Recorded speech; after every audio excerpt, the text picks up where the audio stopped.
उत्तर प्रदेश समेत पूरे देश भर के बीएड और डीएलएड अभ्यर्थियों की नज़र कल दिनांक 14 दिसंबर 2022 को होने वाले माननीय सुप्रीम कोर्ट में बीएड वर्सेस डीएलएड मामले की सुनवाई पर होगी, क्योंकि ये फैसला जो होगा निश्चित तौर पर पूरे देश भर के बीएड और डीएलएड अभ्यर्थियों को प्रभावित करेगा।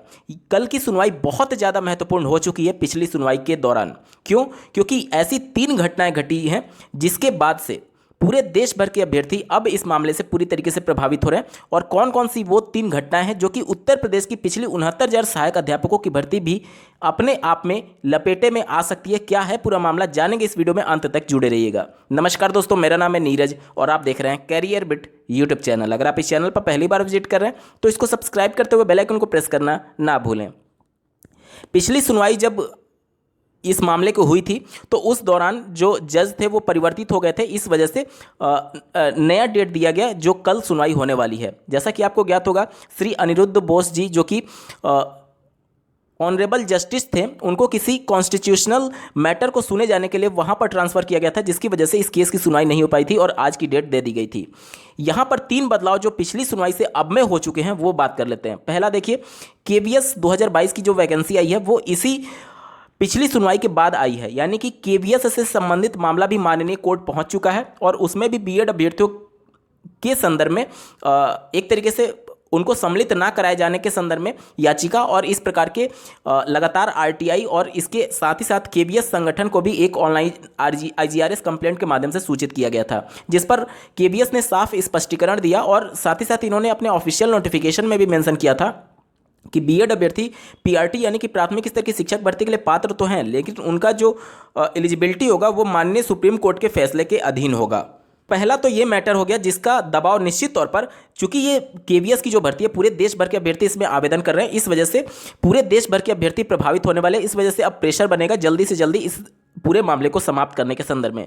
दूसरी बड़ी बात करते हैं, सीटेट दिसंबर 2022 के लिए जो बीएड अभ्यर्थी प्राथमिक स्तर के पेपर 1 में एलिजिबिलिटी मैटर को ध्यान में रखते हुए जो आवेदन किए हुए हैं उनकी परीक्षा भी स्टार्ट होने जा रही है। उनके एडमिट कार्ड रोके जाने के संदर्भ में उत्तर प्रदेश में श्री प्रतीक मिश्रा जी के द्वारा कोर्ट का दरवाजा खटखटाया गया था, जहां पर माननीय कोर्ट ने जो सीटेट का रिजल्ट होगा उसको पूरी तरीके से माननीय सुप्रीम कोर्ट में विचाराधीन बीएड वर्सेज बीटीसी मामले से जोड़ दिया है। यानी कि इनके एडमिट कार्ड पर रोक तो नहीं लगाया गया है, लेकिन इनका जो रिजल्ट होगा माननीय सुप्रीम कोर्ट का जो भी फैसला आएगा बीएड के एलिजिबिलिटी मैटर के संदर्भ में, उसी को लागू करते हुए अगर इनकेस 1% भी अगर मान लीजिए जाए कि इनके अगेंस्ट में फैसला आता है तो इनका सीटेट पूरी तरीके से रद्द कर दिया जाएगा 2022 वाला। ये हो गया दूसरा केस जो कि सीटेट से संबंधित अभ्यर्थी पूरे देश भर में है और निश्चित तौर पर इस मामले का प्रभाव निश्चित तौर पर कल की होने वाली सुनवाई पर आपको जरूर दिखेगा और कहीं ना कहीं जल्दी फैसले आने की अब संभावनाएं बन रही हैं। तीसरा और सबसे महत्वपूर्ण जो है, उत्तर प्रदेश की पिछली 69,000 सहायक अध्यापकों की भर्ती से संबंधित है। उत्तर प्रदेश की पिछली सहायक अध्यापक भर्ती का मामला अब माननीय सुप्रीम कोर्ट में फिर से जा चुका है। पूरी भर्ती प्रक्रिया में बीएड अभ्यर्थियों को हटाने के संदर्भ में याचिका दायर की गई है और उनसे मांग की गई है कि जिस प्रकार से माननीय सुप्रीम कोर्ट में फैसला विचाराधीन है, सुनवाई चल रही है, उसके अधीन 69,000 शिक्षक भर्ती को कर दिया जाए और उसके अधीन कर भी दिया गया है। यानी कि अगर इनकेस कल की सुनवाई में कुछ अगेंस्ट में फैसला आता है तो 69,000 सहायक अध्यापकों की भर्ती भी पूरी तरीके से प्रभावित होने वाली है। यहाँ पर मैं बता दूं कि जो पिछली 69,000 सहायक अध्यापकों की भर्ती में जब ये मामला माननीय सुप्रीम कोर्ट में था, जब क्वालिफाइंग मार्क्स से रिलेटेड मामले की सुनवाई हो रही थी, तो उसमें बीएड अभ्यर्थियों की एलिजिबिलिटी को भी चैलेंज किया गया था, जिसमें फाइनल जो जजमेंट माननीय सुप्रीम कोर्ट के द्वारा दिया गया था उसमें एक महत्वपूर्ण पॉइंट मेंशन किया गया था कि आपने बीएड अभ्यर्थियों के संदर्भ में जो गजट जारी किया गया था उसको चैलेंज सही ढंग से नहीं किया है और इसको अलग से चैलेंज करने की बात माननीय सुप्रीम कोर्ट ने कही थी। उसी को अब आधार बनाते हुए माननीय सुप्रीम कोर्ट में 69,000 सहायक अध्यापकों की भर्ती को चैलेंज किया गया। तो कहीं ना कहीं 14 दिसंबर 2022 की जो सुनवाई है उसमें ये 3 महत्वपूर्ण मुद्दे फिर से उठाए जाएंगे कि पूरे देश भर के अभ्यर्थी प्रभावित हो रहे हैं इस मामले से और जल्द से जल्द इसको निपटाया जाए। ये तो हो गया तीसरा मामला जिसका प्रभाव कल की सुनवाई पर देखने को जरूर मिलेगा।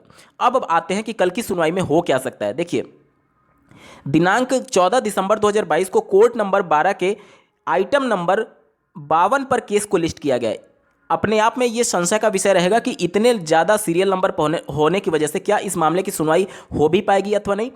हालांकि निश्चित तौर पर अगर सुनवाई होती है तो कल कुछ बड़ा आपको देखने को मिल सकता है, क्योंकि बहुत समय से अगली डेट मिलते जा रही है और अब ये संभावना है कि चूंकि पूरे देश भर के अभ्यर्थी इससे प्रभावित हो रहे हैं, लगातार जो वैकेंसीज हैं पहले से जो है उसको भी लगातार माननीय सुप्रीम कोर्ट के फैसले के अधीन किया गया है, सीटेट को फैसले के अधीन किया गया, केवीएस को फैसले के अधीन किया गया। इसके अलावा 69,000 सहायक अध्यापकों की भर्ती की मामले को माननीय सुप्रीम कोर्ट के फैसले के अधीन कर दिया गया है। तो ये सभी मामले कल के मामले में जरूर उठेंगे और अगर सुनवाई होता है तो निश्चित तौर पर कुछ बड़ा आपको देखने को मिल सकता है।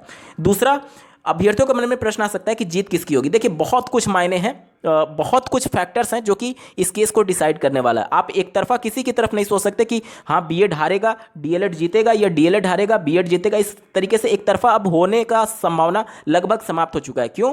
क्योंकि आपको राष्ट्रीय शिक्षा नीति 2020 भी देखना है, साथ ही साथ विभिन्न राज्य सरकारों के द्वारा जो एक्शन लिए जा रहे हैं उसको भी ध्यान में रखना है। अभी हाल ही में हरियाणा राज्य सरकार ने सत्र 2023 से डीएलएड कोर्स को पूरी तरीके से बंद कर दिया है। हरियाणा में डीएलएड कोर्स पूरी तरीके से बंद हो चुका है। अब वहां पर बीएड ही एकमात्र कोर्स होगा जिसके माध्यम से शिक्षक बना जा सकता है। और राष्ट्रीय शिक्षा नीति 2020 भी इसी बात की पैरवी करता है कि 2030 और उसके बाद से एक ही कोर्स चलेगा जो कि बीएड के नाम से जाना जाएगा, चाहे आप किसी भी स्तर के शिक्षक क्यों ना बनना चाहते हो। तीन प्रकार के बीएड की संस्तुति की गई है, जिसमें 1 साल का बीएड जो कि पीजी कोर्स के बाद होगा, दूसरा 2 साल का बीएड जो कि अभी वर्तमान में चला है अंडर ग्रेजुएट अभ्यर्थियों के लिए, और तीसरा 4 साल का बीएड कोर्स जो कि इंटरमीडिएट के बाद जिसमें अभ्यर्थी एडमिशन ले पाएंगे। हालांकि जो शिक्षा नीति है उसको ध्यान में रखते हुए लगातार कोर्सेज में बदलाव किए जा रहे हैं। आप देख रहे होंगे कि आज के न्यूज़पेपर में यूजीसी से संबंधित एक खबर भी प्रकाशित हुई है जो कि अगले सत्र से ही 4 साल का ग्रेजुएशन का कोर्स करने जा रहा है। ठीक है, और हर साल अगर आप पढ़ाई करके छोड़ देते हैं तो आपको कुछ ना कुछ, कभी सर्टिफिकेट, कभी डिग्री, कभी ऑनर्स और ये सभी चीज़ें दी जाएंगी। तो लगातार शिक्षा के क्षेत्र में बदलाव हो रहे हैं और कहीं ना कहीं कल का फैसला निश्चित तौर पर ये सभी चीज़ों को भी कंसीडर करके ही दिया जाएगा। और हरियाणा में वैसे भी डीएलएड कोर्स को बंद कर दिया गया है, राष्ट्रीय शिक्षा नीति भी बीएड के फेवर में है और कहीं ना कहीं राज्य जो केंद्र सरकार है और साथ ही साथ एनसीटी है वो भी बीएड के फेवर में ही दिख रही है, जो राष्ट्रीय शिक्षा नीति है 2022 उसको आधार बनाते हुए। इनकेस मान लिया जाए कि बीएड के अगेंस्ट में भी फैसला आता है तो भी केंद्र सरकार के पास पूरा अधिकार है कि वो बैकडोर से भी बीएड को भविष्य में जाकर के एंट्री दे सकती है, क्योंकि जो सबसे बड़ा रोड़ा है कानून के अंतर्गत वो आरटी एक्ट के धारा 23 के उपधारा 1 और उपधारा 2 को है। उपधारा 1 में एनसीटी को अधिकार दिया गया है कि वो कोई भी न्यूनतम शैक्षिक एलिजिबिलिटी तय कर सकता है, और जो उपधारा 2 है वो केंद्र सरकार को अधिकार दिया गया है कि वो किसी भी अभ्यर्थी को प्राथमिक स्तर की शिक्षक भर्ती में एलिजिबल बनाया जा सकता है। लेकिन उसके लिए भी कुछ प्रावधान है जिसको अनदेखा किया गया था जब एनसीटी ने 28 जून 2018 का नोटिफिकेशन जारी किया गया था। उन सभी गैप्स को भरते हुए या फिर आरटी एक्ट में ही अगर कुछ बदलाव कर दिया जाए, जो कि केंद्र सरकार बड़े आसानी से कर सकती है क्योंकि मेजॉरिटी में है और संसद में बड़े आसानी से उसमें वो बदलाव भी कर सकती है। तो अगर इस प्रकार का कुछ बदलाव होता है तो माननीय सुप्रीम कोर्ट के फैसले के बावजूद भी अगर बीएड बाहर होते हैं तो बैकडोर से इनको एंट्री दी जा सकती है कानून में ही बदलाव कर करके। आपको क्या लगता है कल के फैसले में क्या कुछ हो सकता है? कमेंट के माध्यम से जरूर बताइएगा और ऐसे ही महत्वपूर्ण अपडेट के लिए इस चैनल को सब्सक्राइब करना ना भूलें। इस वीडियो को देखने के लिए आपका बहुत बहुत धन्यवाद। भगवान करे आपका दिन शुभ हो।